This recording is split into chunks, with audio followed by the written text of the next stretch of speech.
Hello, welcome back to A Man's Perspective. Today, I'm going to be, we've done this in the past where I've answered questions that either people have commented or we found online that are important. So we're going to do the same thing. It seems to be fairly popular. So my producer, Isabel, is going to read the questions to me, and I will provide an answer that fits me. And the reason why I answer it that way is because I believe that we have more in common than separates us. I once read that there's nothing new under the sun. So if I'm going through something, chances are, and this has been my experience, a lot of other men are also going through it. Because as I've spoken to guys, my friends, about my problems, more often than not, they tell me, oh, you know what, a couple of years ago, I went through something similar. So I believe that even though this is the way I would talk to myself and my friends if they ask for advice regarding this, because I am in no way a clinician or licensed professional regarding some of these questions that may be asked. So, but I do believe that we are more alike than we are different, and we experience pretty much the same things. So, with that being said, Izzy, First question is, should men be providers or partners? providers or partners? I think that it is more. Well, I guess it would depend on what type of relationship you want. Um, if you want a relationship where you're the person that you're with, whether it be a husband, a wife, if you want a relationship where you're going to have more success than not, I would say that the man has to be a provider. Partnerships imply equality, and men and women are not equal. Even men and men are not equal. There are men that are stronger than me. There are men that are smarter than me. There are men that are better in so many ways than me. And there are men that I'm better than. So we're not equal. So to say that you want a partnership, that's just a formula for failure. You're gonna fail because when someone's your equal and you see them at your level, when they make a mistake, you see it as catastrophic. You see it as like debilitating. Um, and so that's not going to be provide a successful relationship. If you want, I mean, if you just want to mess around and have fun and whatever, yeah, I guess it doesn't matter. Be a partner. Just say you're kind of saving yourself money, you're saving yourself time and all that stuff. But if you want a long-term relationship where you have kids and you end up together for in your elder years, I would be a provider. Don't accept if the person the woman that you're with starts using words like partnership and all that. You need to tell her your beliefs. Tell her and say, hey, I don't believe that we're equal, and this is not no measure of value as a human being on your part, but in the family unit, I'm the provider. I'm the head of the house. I'm the one that's going to have to die should the situation arise. I'm going to have to give my life. So in exchange for, and I do it, and you do it willingly. Well, I haven't seen a single. I have not met a single man that would not give his life willingly for the people that he loves. So if men, you're going to have to give your life should the need arise. And because of that, you're going to have to exert certain responsibilities over the relationship. Like, we're not going to walk down this street because there's nothing but bad news down this street. We're not going to vacation in Syria as Americans. And that's kind of extreme, but it's easy to see the point. So men, be providers, but that implies that you're going to have to set a lot of things up first, like yourself, your wisdom. You're gonna have to read a lot of books. You're gonna have to set yourself up financially. You might have to get two jobs initially until your portfolios are set, your bank account is set. So you're going to have to work on yourself. And that's where your 20s are for, to build yourself. And we see that anyway. We see it in society. Like men don't get any real value until like they're 35. That's supposedly that's when their peak. So that's the way it is anyway. But just acknowledging it and accepting it will help you build faster. And that's what we all want. We just want to build faster. So men, be the provider, be not a partnership, not in a relationship. There are other areas in life like business where you're going to have to be a partner, but not in relationships. In relationships, be a provider. That's what I would tell myself. That's what I tell my son, actually. Next question. So, do you think that cancel culture is silencing men? Oh, yeah. Cancel culture. I think cancel culture is actually going away now. I see more and more people online speaking up against that woke cancel culture. So it is going away. And yes, cancel culture silenced men, women, all different walks of life. I think it's something that we needed to go through to give us purpose, to give us vision, to give us a direction. Because in this country, we don't really struggle. If you visit other countries, people that travel, you see poverty. One of my buddies went to Guatemala, and he came back and he just told me poverty is on another level over there. He said the poor people here are not poor. So if you travel, you know how safe and struggle free we are in this country. So we needed something to struggle against, and that's what I think that cancel woke culture, why it came to fruition, because we needed something to struggle. We needed something to overcome. And it looks like we're starting to overcome it. So did it oppress men? Absolutely. But it oppressed a lot of people, not just men. Men, women, everybody, all walks of life. So yeah, but it's going away. So that's a good thing. That's a very good thing. So, next one. Do you see vulnerability as a strength or as a weakness? Vulnerability is one of those things that's both a strength and a weakness. You should be vulnerable around your male friends. You can be somewhat vulnerable around your partner, not your partner, but your wife or your woman, for lack of a better word. But you can be somewhat vulnerable, but I wouldn't recommend it. I saw a podcast and I saw this lady talking about watching her boyfriend getting beat up and how she lost all interest, like instantaneously. She lost all interest because she saw her boyfriend get beat up and get knocked out. We're going against biology. Everything stems from our biology, our genetic code. Like, women had to pick up survivability measures in order to have a successful or higher chances of life for themselves and their offspring. Because remember, women are very vulnerable, especially when they're pregnant. They can't run, they can barely walk, they can't climb, they can't do anything. And when we were living on the savannah, in the villages and in caves, everything ate us. Everything, lions, bears, tigers. Shoot, even now, two good-sized dogs can kill a human being, a full-grown human being.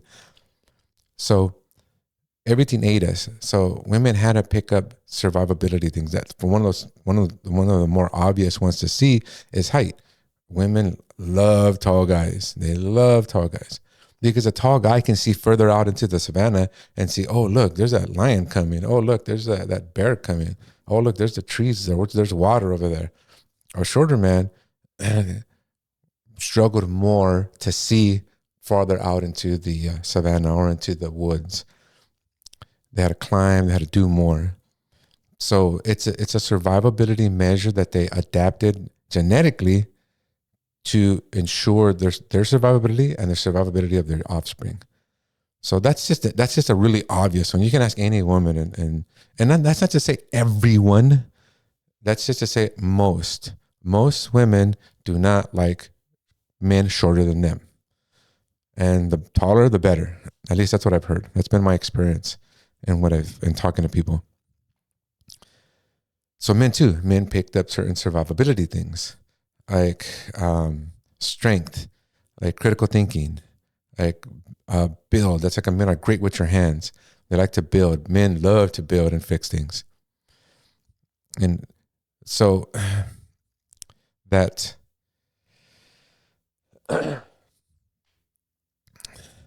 shit, I lost track. What was the question?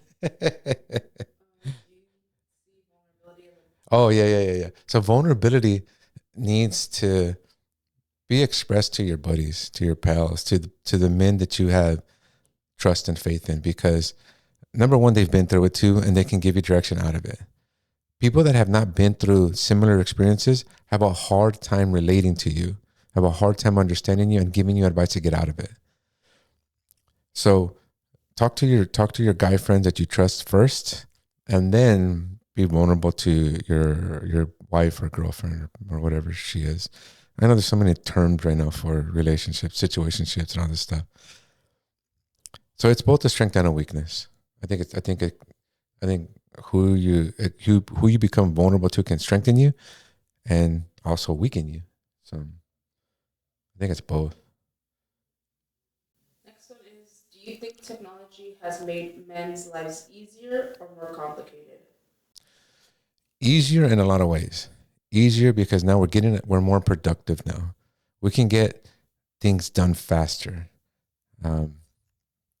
Even mechanically, like technology has allowed us to figure out problems and solve issues way faster, thanks to like CAD systems and new design systems and new architecture stuff. So technology has absolutely made our lives better, but it's also made relationships harder. It's changed our expectations. It's changed how we see ourselves, men and women. It's changed what we think we should have next to us. You know, when we look back, 100 years ago, you married the person in your immediate circle, the town that you lived in, the supermarket that you went to, the school that you went to. It's your immediate circle that determined who you were with. Now, because of technology and more specifically social media, we're able to believe or falsely believe that we deserve this or that or this. Men and women do this. So I think technology has made lives better for the most part, but the dating world a little bit has made relationships significantly harder. Significantly harder. God, that's a topic. That's a pretty good topic to discuss. Because how do we overcome that? Because I've been thinking about that lately, like relationships. It seems like we're having separation of peoples. Like I have really tall, really good looking friends. I have friends that are so handsome that I catch myself staring at them. I'm just like, my God, you've been blessed genetically. And I see those guys, they are not struggling at all to meet women. And then I have friends that are not so high on the attractive level or height level, and they're struggling. They're struggling to meet girls, to find a partner.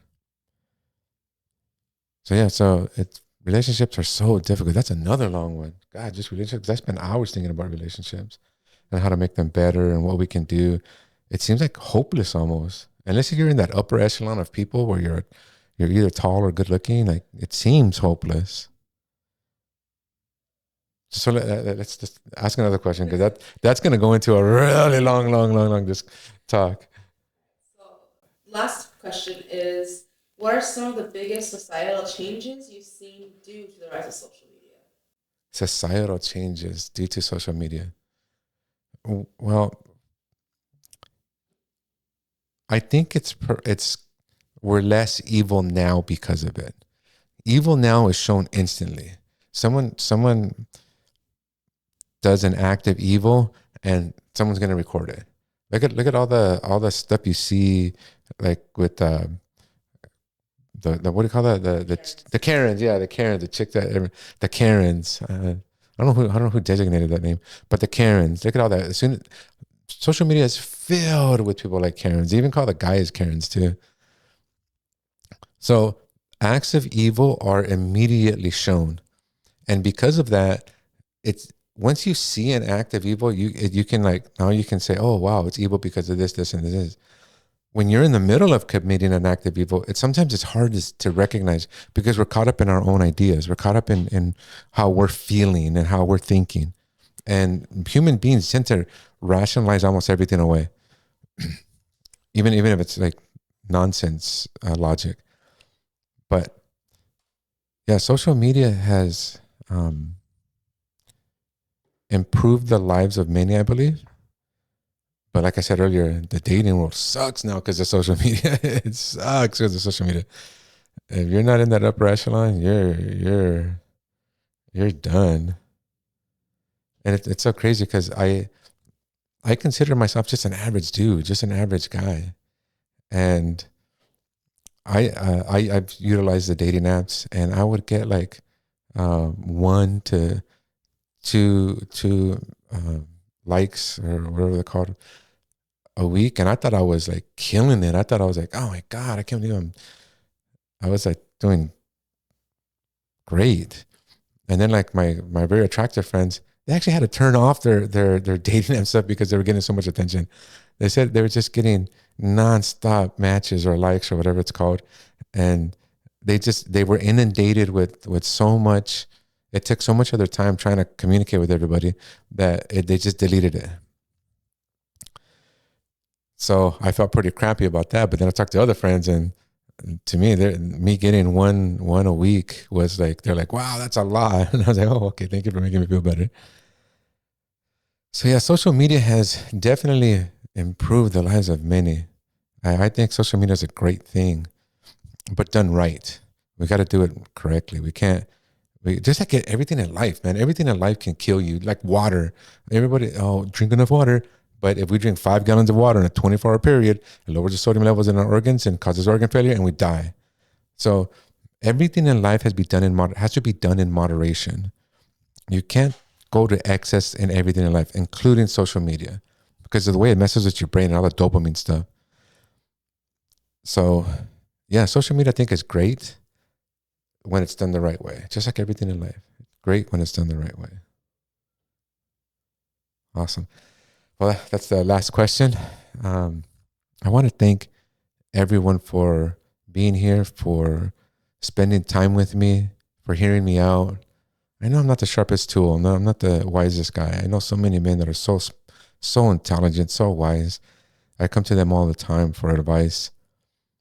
But I do have friends that come to me for advice, and I'm so grateful for that. And I love them so much for that.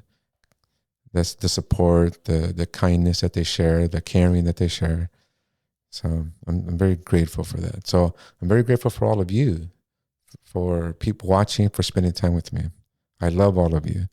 I know it sounds kind of like a weird thing to say, or maybe I don't know. Just I know some people don't like it because when I tell people I love them, some people get surprised by it.